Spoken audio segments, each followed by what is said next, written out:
Since today's my birthday, I'm going to recall some old-time TV commercials. That's why I named today's session, When to Say When.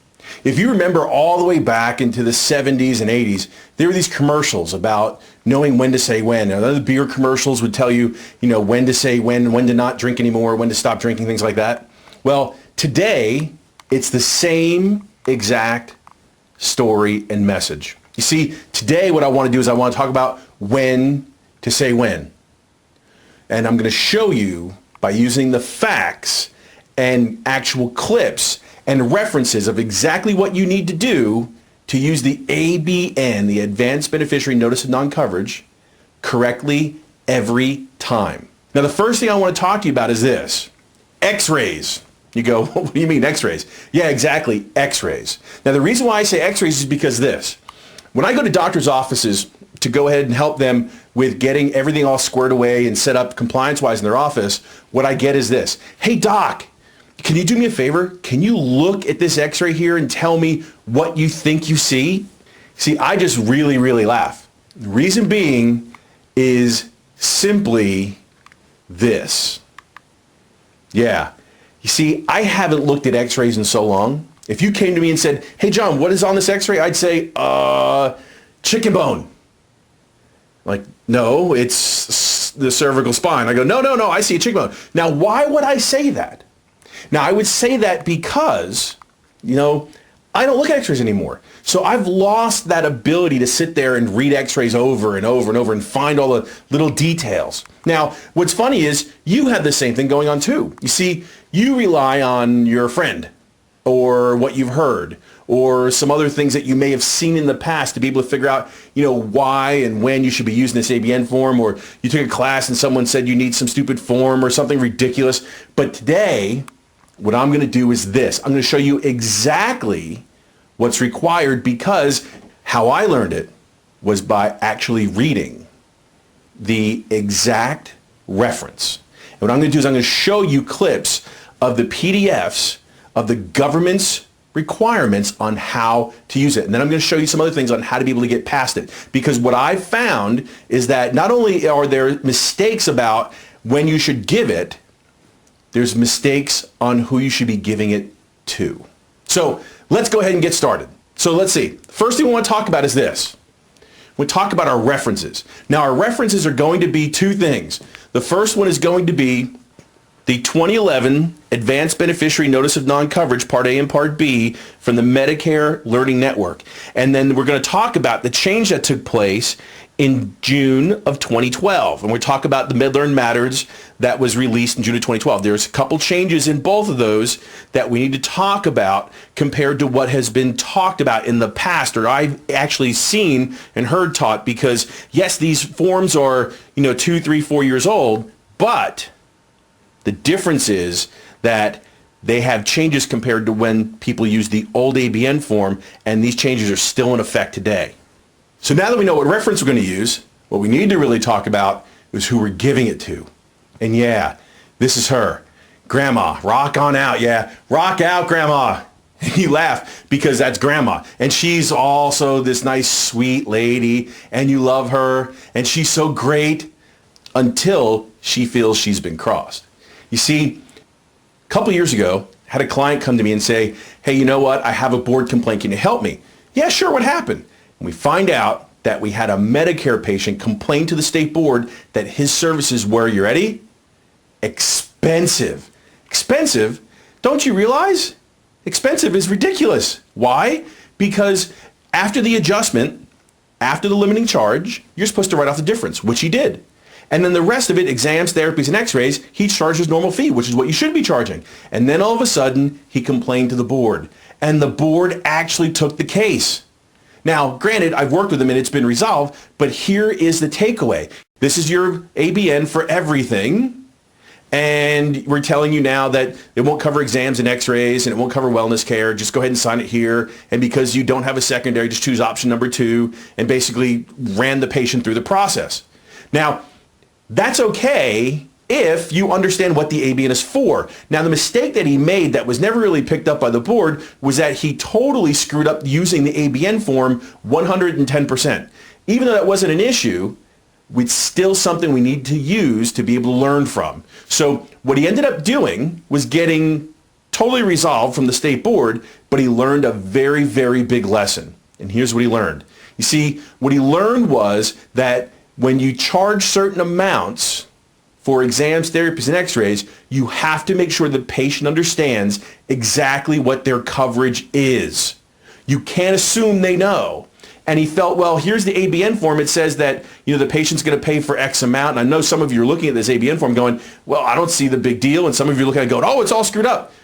Truth is, the ABN form is what handles the entire situation from beginning to end in certain conditions. In others, I don't think it helps you at all. And in that situation where I don't think it helps you, believe it or not, it actually, what I consider, makes it worse.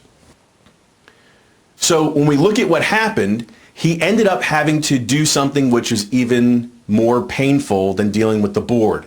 He had to write off all the therapies, exams, and x-rays because the board said, well, go ahead and do it, the patient complained.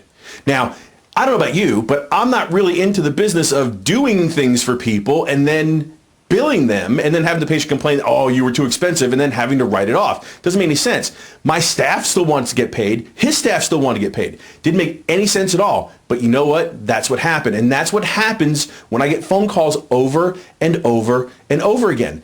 What happens is the patient didn't understand that they didn't have to pay for therapies. Now they're complaining.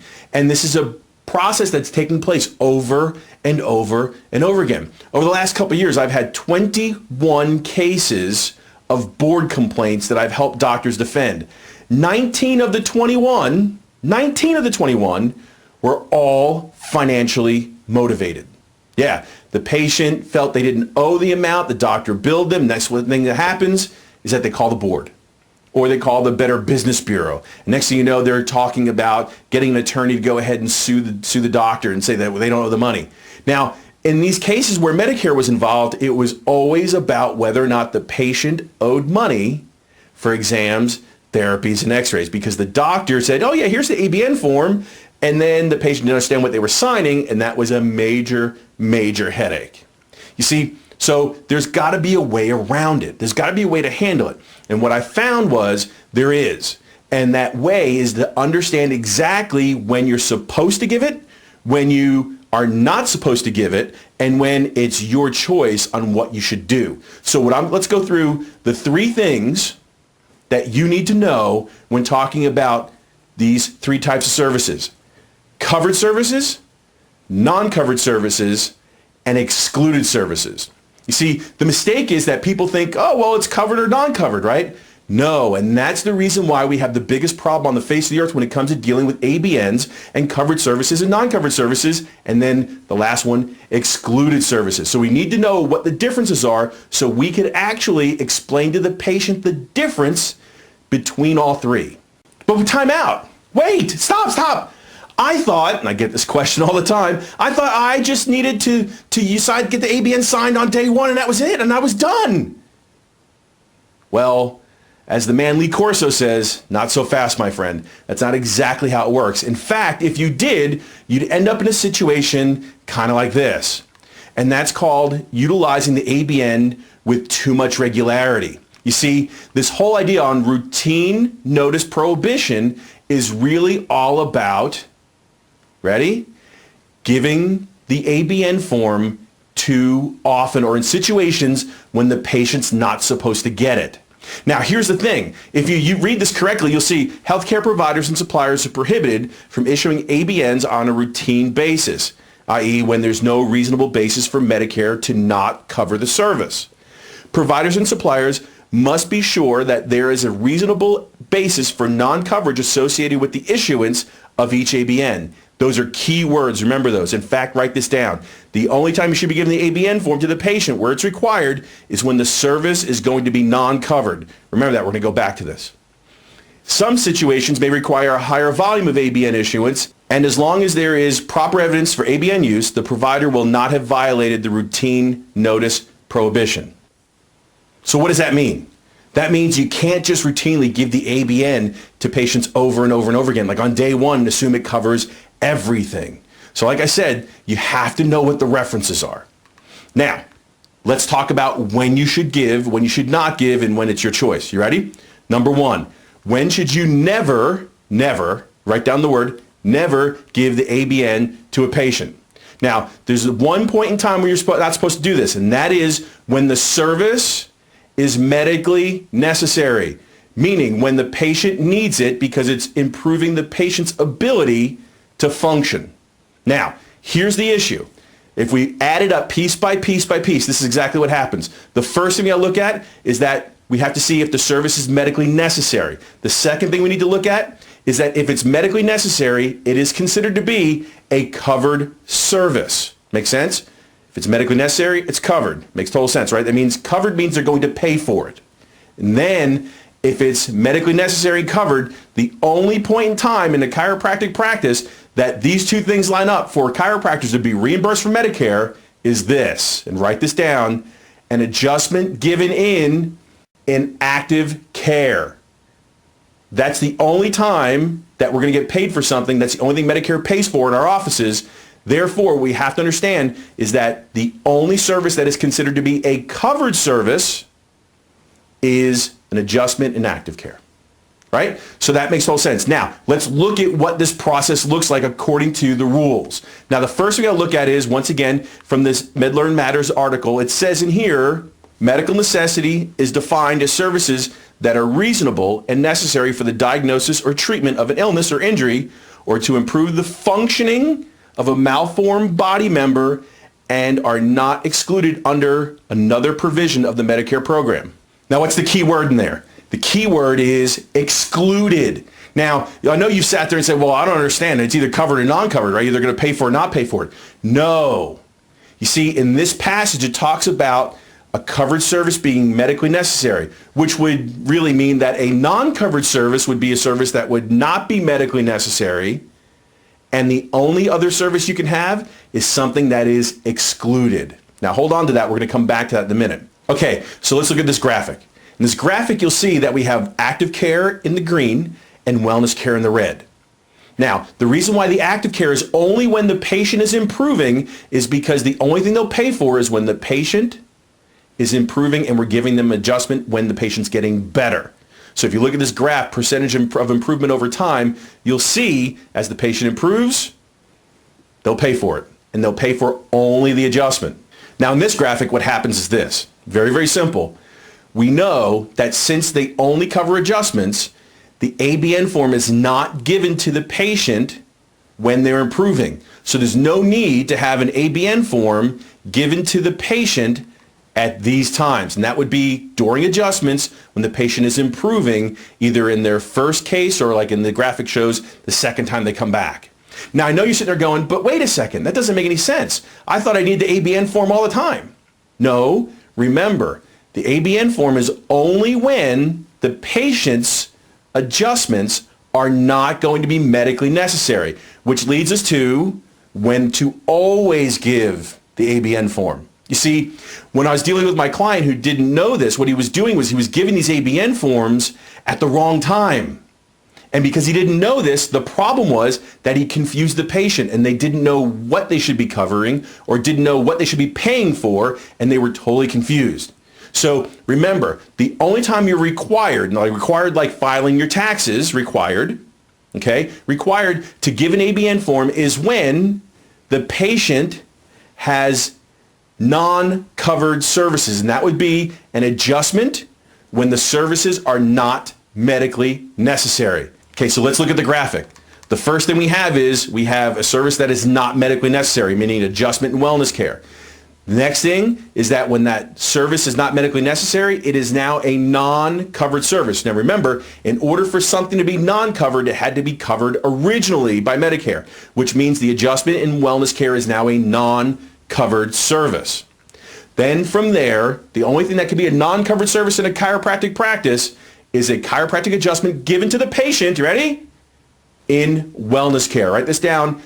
ABN equals wellness care adjustments. That's when you're required by Medicare rules to give patients the ABN form. And that's because your job is to notify them that a service that would have been covered is now not covered. That makes sense? A service that would have been covered by Medicare, meaning a covered service, meaning adjustment and active care, is now essentially a non-covered service because it is not medically necessary anymore.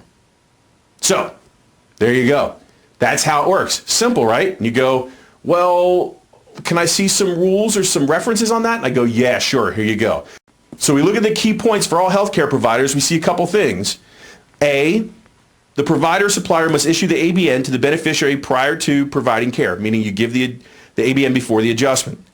Next thing is the beneficiary signs the properly issued ABN at that point in time, which makes sense. They sign it and they understand that they've accepted financial liability. Next, if the ABN is not issued or found to be invalid, the doctor or their office has no ability to bill the patient. After that, healthcare providers and suppliers are not permitted to use ABNs to charge the beneficiary for a component of a service when full payment is made through a bundled payment, which really has nothing to do with chiropractors. And here's the big part for us that we need to understand. Last but not least, providers and suppliers are prohibited from using an ABN to transfer liability to the beneficiary when items or services would otherwise be paid for by Medicare. Now that's an important one. You go, well, why? Because what I'm seeing out there now are doctors that don't want to deal with Medicare. So what they'll do on day one is say, hey, Mrs. Johnson, our care is never medically necessary because I don't treat anything else but subluxations. I don't have secondary diagnosis codes, blah, blah, blah, blah, blah. Therefore, please sign the ABN form and check option 2, and that's how we do it. Big mistake. That's your reference. Because what's going to happen is this. The patient's going to complain.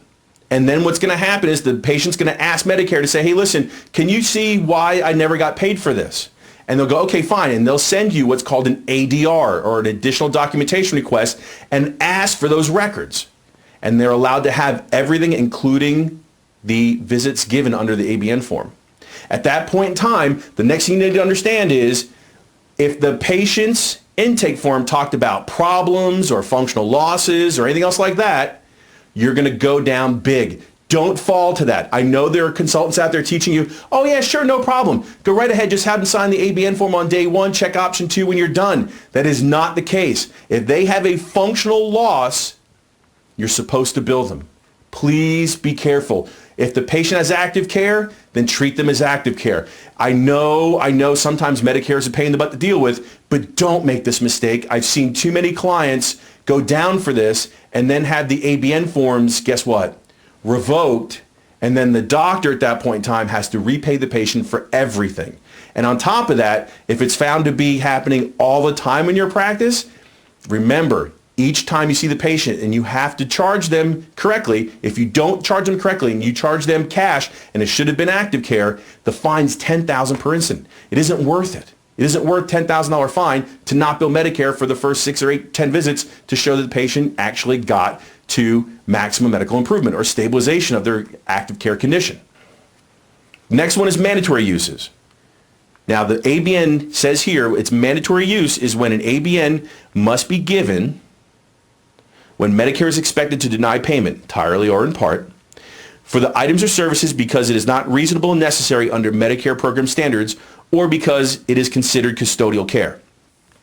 Now in our world, what that really means is this. It's really, really simple. You see, when the patient goes from active care into wellness care, that's when we give the ABN form. We don't have to worry about partial payment and all that custodial care stuff. It's really, really simple. Either in active care or they're in wellness care. So if you look at it graphically, it's very, very simple. See, as the patient improves, they get to the point where they plateau, just like it shows in the graphic. This is when the patient signs the ABN form. Not before, not on day 1. Remember, this is the requirement.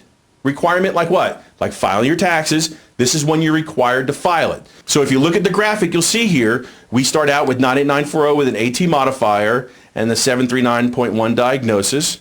And then the patient at that point in time, when they reach MMI, they sign the claim form and either choose option 1 to send it to Medicare or option 2 to not send it to Medicare.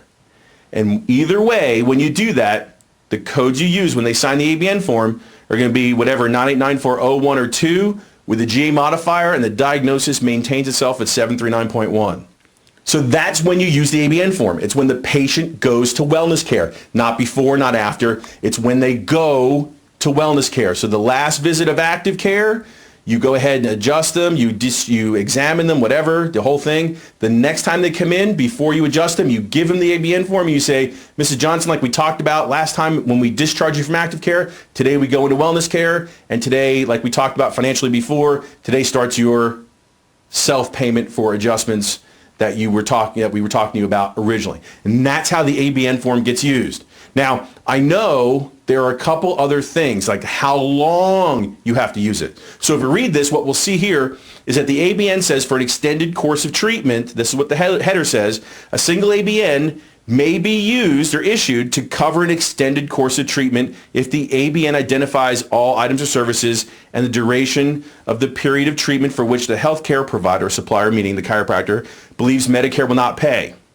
Now that makes total sense, because what's going to happen next is we're going to say to ourselves, you know what, we're all set. Mrs. Johnson, you entered wellness care today, and we only need to get it signed once like we showed you on the last slide. Once we're done, you're good for a certain period of time. Now, if we look at the next graphic, what we'll see here is that the first thing we understand is that we can use the ABN form if the patient stays in wellness care for 1 year, the ABN's good for a year. Now, the next thing, what happens if we use it on January 1st and they spend the entire year in wellness care? Well, on January 1st next year, they would sign a new ABN form. What happens if they're in wellness care from January 1st until May 1st? Well, if they're only in wellness care for less than a year and they go back into active care, like we see here in the graphic, we would end up reissuing a new ABN form because the old one would be retired. And the next time the patient goes into wellness care, that's when we would actually use a new ABN form, and it would be the same process over again. Either it would go for a year and then have a new one signed, or if it's less than a year, it would be retired when they went in active care, and then you'd use it again when they got back to wellness care. You'd have a new one signed. Now here's the cool part. There are times when it's your choice. Yeah, you get your choice. You get to say when you want to use it, or even, ready? Even if you want to use it. Now, I suggest you do something. Don't just chance it like we talked about earlier. Not a really good idea. So here you go. Here's when it is your choice. You ready? When you do anything else other than an adjustment, meaning all other services you provide a Medicare patient are excluded services. Excluded, meaning excluded. Could you imagine if there wasn't such a thing as excluded services? Like there are times when Medicare will pay for like a vitamin C injection, right? For a Medicare patient if they're really, really sick. Imagine if CVS needed to have an ABN form signed every time a Medicare patient came in and wanted to buy a bottle of vitamin C. Yeah. So think about it. Excluded services in your office, exams, x-rays, therapies, vitamins, weight loss. You know what else? Anytime you order anything, like if you order x-rays, or if you order an MRI, or if you order a blood test, now all those services become excluded. So what I want to do next is give you a reference and actually show it to you. So once again, here's our MedLearn Matters, and here's what it says. It says these are the services that are statutorily excluded. And guess what it says? Right at the very top, x-rays and physical therapy provided by a chiropractor. Yep, you got it. They're excluded, meaning we don't need to do anything with these ABNs on the situation. Now, here's something even more interesting than that.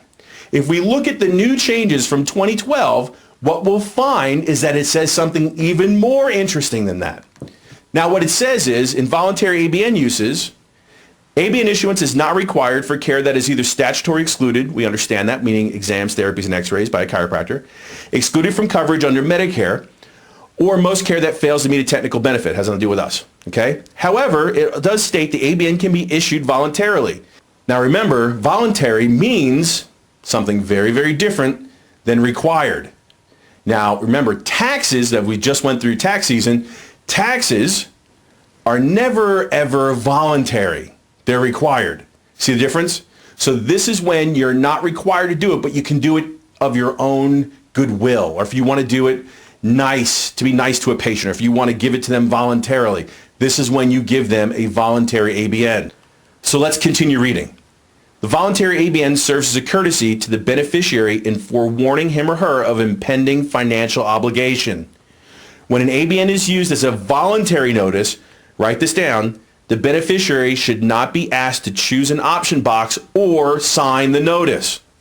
What does that mean? Oh my gosh, I've been doing it wrong? Well, kind of. You see, if we look at the graphic, you'll see here that it shows you specifically on day one, you can give them the ABN form, but you know what? You're not supposed to even have them sign it or choose a box. Well, why? Because the services you're giving them for exams, therapies, and x-rays are not covered, not non-covered, they're excluded, which means that it's no different from them going to the grocery store to buy tomatoes. Anything they do that's excluded, there is no requirement for you to do anything. So one day, sitting there with a client, and I'm drawing out the same exact things I drew for you. And next thing you know, he says to me, he goes, what am I supposed to do with all this stuff? I said, well, when the patient gets upset or doesn't understand, just draw these out for him.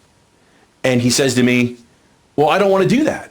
And I said, why? He goes, because you just drew it out for me and you explained it perfectly. Why should I do this over and over and over again? Why can't you just make these graphs for me? I said, okay.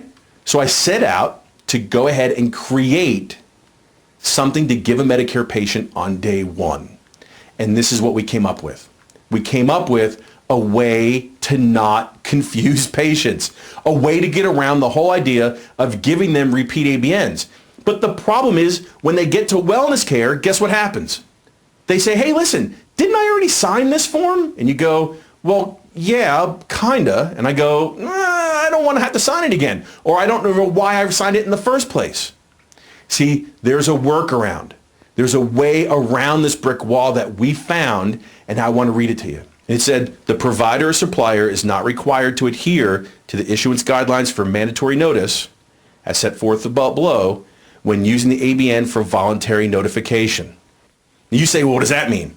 What that means is you don't have to do anything, or you could do something like make your own. You can come up with your own brochure or your own graphs to give somebody, and it's totally fine. If you want to sit there and create it all, go ahead. Re-listen to the webinar and go ahead and create this process for your patient and hand them a sheet and say, this is when Medicare pays, when Medicare doesn't pay. Or we can do this. You see, I've done the whole process for you. Now, what we've created here is a brochure to be able to show to the Medicare patient to explain to them exactly when Medicare will pay and not to pay. And believe it or not, they come in participating and non-participating.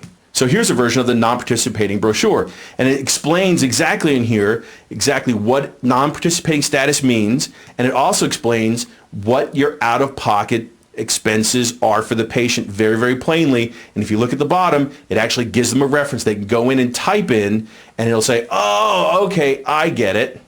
Now, if you look at the inside, it's the same graphs that we just used to explain to you exactly when things are going to happen, meaning our goal is to get them out of pain and keep them out of pain. Makes total sense. The difference between maybe some spinal correction and also what's going to happen versus their functional status or their functional loss, and then what happens the next time they come back in for an active care condition. So it makes it a million times easier if you just go ahead and explain it to the patient by giving them something colorful and beautiful. Here you go. It's all set.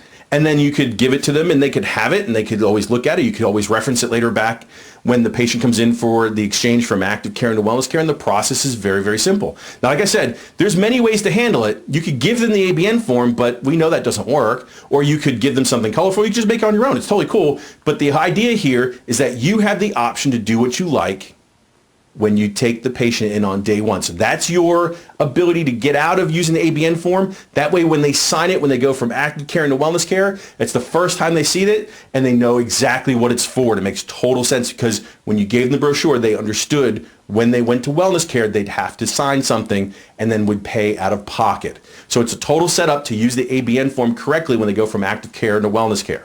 Now, what's really funny is that sometimes you get nurses that don't quite understand the process.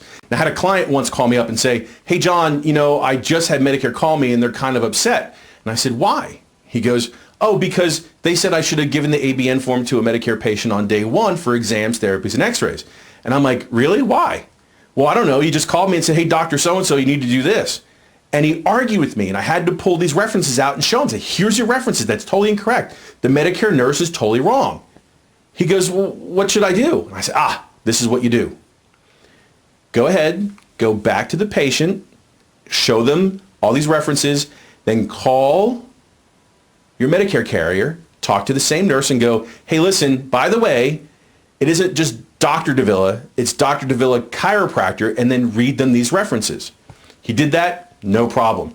Ever since then, he's used the brochures, hasn't had an issue since. So what I want to do is give you the opportunity to actually see these brochures yourself. So all you have to do is go to customchirosolutions.com and then click on the products tab. Scroll to the bottom and you'll see our Medicare patient brochure. Now remember, we have par and non-par available. And what I want to do today to thank you for being on the call is this. What I'd like to do is offer you the same price we normally offer, but go ahead and give you free shipping today. So here you go. If you'd like to buy 100 Medicare brochures, only $35. And if you do that today, what we'll do is we'll give them to you, both remember par, non-par, free shipping, no problem. Okay? So once again, if you want an easy way to handle it, there's one of three ways. A, don't give them anything. B, you can give them the ABN form, but that's not going to work. Or C, give them something else, and we have that something else already done for you. So don't waste your time building stuff you don't need to build. You can go ahead and use our brochure, no problem. Now before I let you go, what I'd like you to do is remember these two things. One, if you have any questions, you can email us. Email us at info@customchirosolutions.com, and we'll talk about simple things within the ABN form webinar if you have any questions about those things, okay?